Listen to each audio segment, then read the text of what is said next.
Hey crew, Nathan Jackson here for episode 2 of Books, Barbells, and Beefcake. And today I want to go over Seth Godin's book, Linchpin, Are You Indispensable?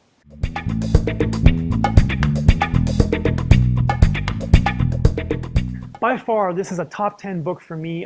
This is going to be a book that is going to be on my bookshelf for a very long time.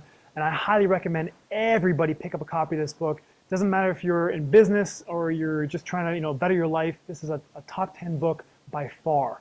You might be asking yourself, Nate, what's a linchpin? A linchpin is somebody who goes above and beyond. A linchpin is somebody who, connects people together, who produces value, who is, somebody you can't live without or a company can't survive without. That's a linchpin. And there's actually a great quote when I read it, reminded me of my dad, which is awesome because I got to talk to my dad on his level and relate to something that I'm doing right now. And that quote was basically, Seth said, a linchpin is somebody who can walk into chaos and create order.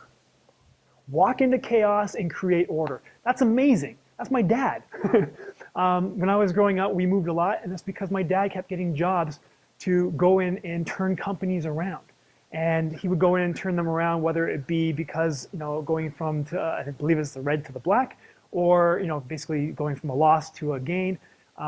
Turning the culture around, or actually cleaning up the joint, which sounds silly, but I guess it takes a certain person to actually clean the joint up. I mean, like sweep the floors and put a coat of paint on the wall.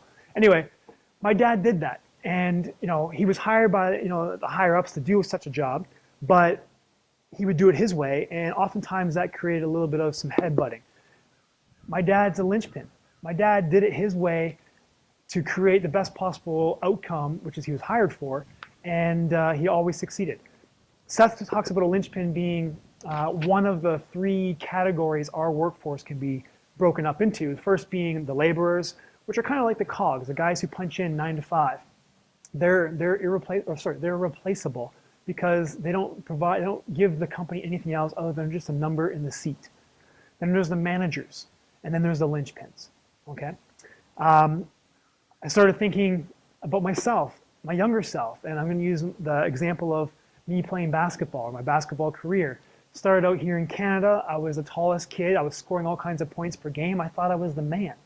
And then I went to high school in the States and realized I wasn't the man. In fact, I was the least skilled player on the team. And, that's just the way it was. But I worked hard, and I think it was my high school coach in Pennsylvania who said, Nate, there's always going to be a place on a team for you. And I didn't understand why he said that. Didn't get it until years later. I ended up going to college and playing 1 year college ball in the States and then 2 years in Canada, which I was pretty much the only player on my high school team who went to college to play basketball. And same thing, I was the least skilled player on the team, but after my first year, we had a really difficult year. One of my coaches came up to me and said, hey Nate, I hope you're going to be back next year because you're the glue that holds this team together. It was a nice compliment, but I really didn't understand, what that meant for me.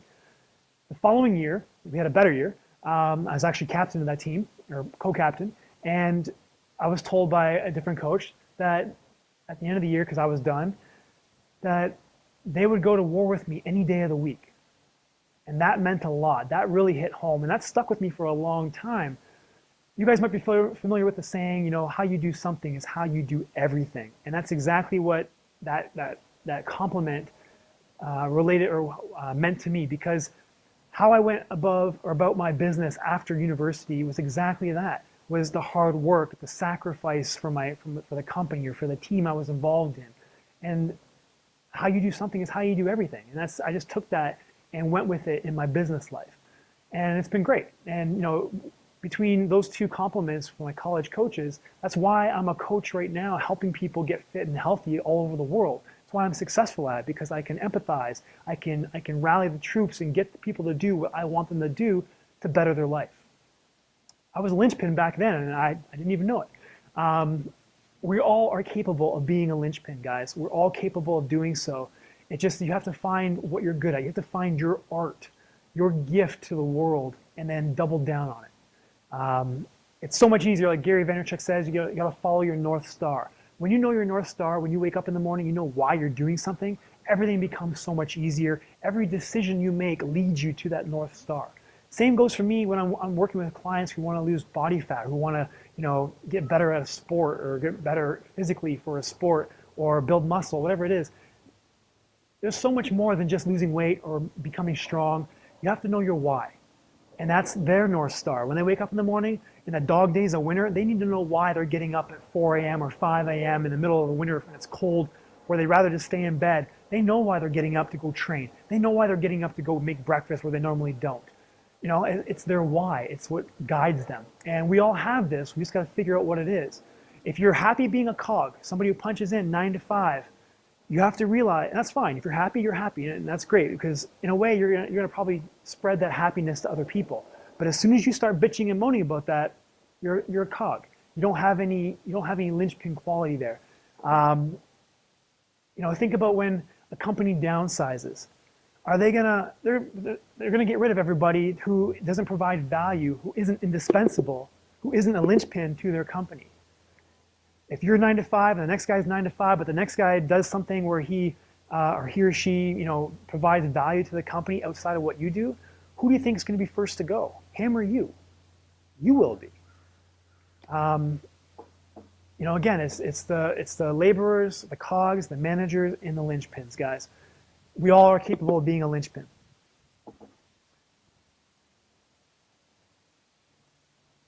It all may sound like it's sunshine and rainbows. And it's not. Seth also spends some time talking about the resistance. And if you're familiar with Steven Pressfield's work, and Seth mentions him in this book, he wrote a great book called The War of Art. And it's all about the resistance in our brain that holds us back from achieving what we're truly capable of achieving.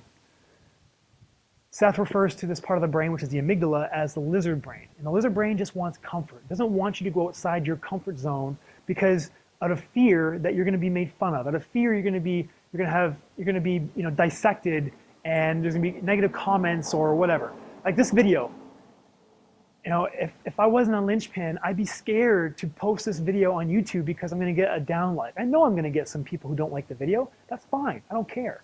There's going to be people who comment and say, I don't like, he says too much, or he's like, my last video was more or less something like people said they didn't like my college frat boy language. Yeah, I swore a few times in the video. If you read Wheat Belly, you'd swear too.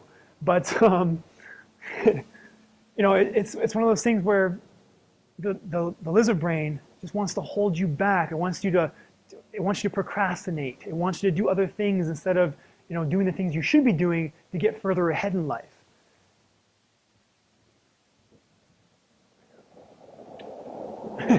It's a crazy purple Jeep that just drove by. It's actually pink, pinky purple. So just getting back to where I was here real quick. The lizard brain, the resistance holds you back. And there is no map on how to become a linchpin.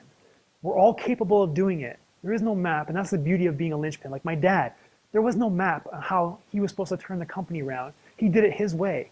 He did it the way he felt was best. And there was a lot of headbutting going on with people who hired him, but he did it his way, did it his best he could, and he was very successful. And because of that, all linchpins are going to have the best jobs and they're going to have the most freedom.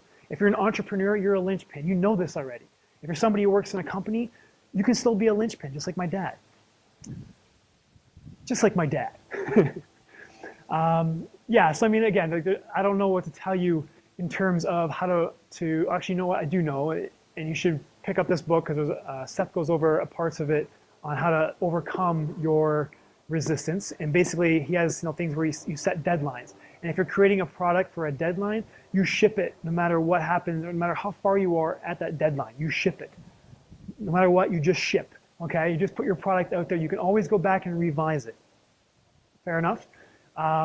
Steven Pressfield's work, again, The War of Art, is a phenomenal book. He's got many other ways to kind of get through your resistance, but the key to getting through your resistance is just create. Just do things.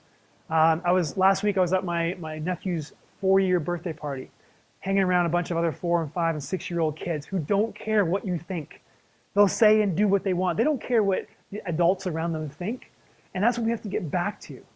You see, we are shaped, our lizard brain is shaped by our experiences up until a point in time. Like right now, I'm 39 years old. My lizard brain has been shaped by 39 years of me doing things and seeing the reactions I get from my loved ones, from my friends, from my teachers, from my bosses, etc., etc.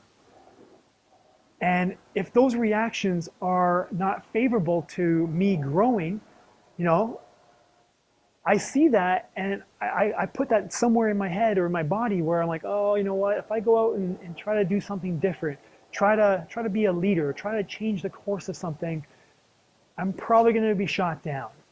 And then I'm going to feel like crap and I'm going to go roll up in a ball. That's our lizard brain. It doesn't want you to go out. It doesn't want you to extend and become the person that you need to be. It's more or less they hold you back. You procrastinate. You do other things that just aren't conducive to you succeeding. All right. So guys, hope you enjoyed the video. Definitely a top 10 book in my eyes. If you have read it, drop a comment down below. Let me know what you think. If you're going to read it, let me know, because that's what this video is all about, is trying to inspire you guys to check out a book that hopefully will change your life. Guys, until next time, be indispensable, be a linchpin. I'll catch you later.